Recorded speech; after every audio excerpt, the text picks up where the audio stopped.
Hello everyone, welcome to our channel অঙ্ক চর্চা। তো আর কয়েক ঘন্টা পরেই আমাদের সেই বহু প্রতীক্ষিত মাদ্রাসার পরীক্ষা হতে চলেছে। যে পরীক্ষাটি মোটামুটি পুজোর পরে হওয়ার কথা ছিল, সেটি অবশেষে বিভিন্ন কেসের পর আহ, আগামীকাল অর্থাৎ 3 মার্চ পরীক্ষাটি হতে চলেছে। তোমরা কার কখন টাইম আছে সেটা দেখে নেবে এবং নির্দিষ্ট সময়ের 1 ঘন্টা আগে হলে পৌঁছে যাবে বা সেই সেন্টারে পৌঁছে যাবে।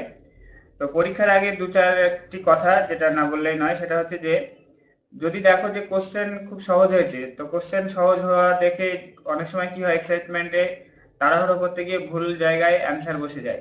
তো এই জিনিসটা মাথায় আগে রাখবে যে কোশ্চেনটা ভালো করে পড়ে তার উত্তর কোনটি হবে সেই জায়গাটা দরকার হলে প্রথমে ছোট একটি নিশানা দিয়ে রাখবে, পরে সবগুলো গোল করতে পারো।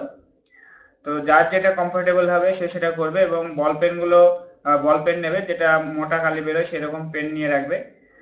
আর বেশিরভাগ কিছু কোশ্চেন থাকে যেগুলো হয়তো নট দেয়া থাকে, যেমন হয়তো 4টে এক্সাম্পল বললো, যে বললো কোনটি নট কনভেক্সেড। ও, তো সেখানে 3টে কনভেক্সেড থাকবে। এবার কনভেক্সেড দেখেই ভুলটা কি হয় যে ওই যে কোনো একটা অ্যান্সার বসিয়ে দেওয়া হয়। যেহেতু 50% নেগেটিভ মার্কিং, সুতরাং তোমাদেরকে ঠিক মতো জায়গায় গোলটা করে আসতে হবে। নেগেটিভ মার্কিংটা এবার অনেক বেশি, এরকম কোনো কম্পিটিটিভ এক্সামে এরকম থাকে না। ফলে তোমরা সঠিকভাবে প্রশ্নটা পড়ে সঠিক জায়গায় গোলটা করে আসবে।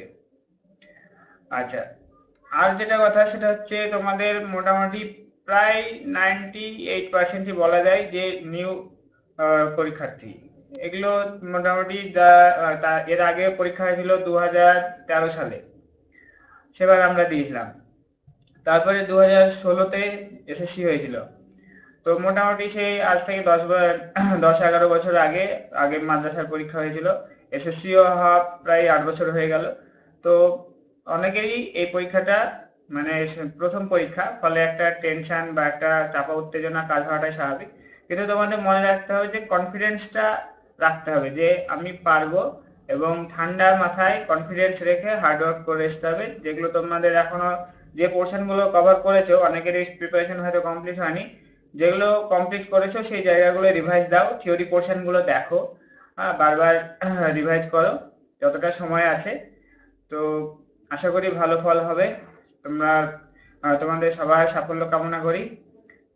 তবে মাদ্রাসার সিট যদি আপডেট করে, সিট অনেক বাড়বে। এখন দেখা যাক যে এই 98টাই সিট থাকে নাকি আরো সিট আপডেট করে। তো সবাই ভালোভাবে পরীক্ষা দাও। তোমাদের শুভেচ্ছা জানিয়ে আজকের ভিডিও এখানে শেষ করছি।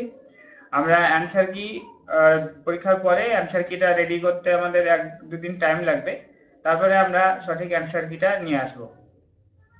তো আজকের ভিডিও তাহলে এখানে শেষ করছি। তোমরা রিভাইজ কমপ্লিট করো, পড়াশোনা করো, ভালোভাবে পরীক্ষা দাও।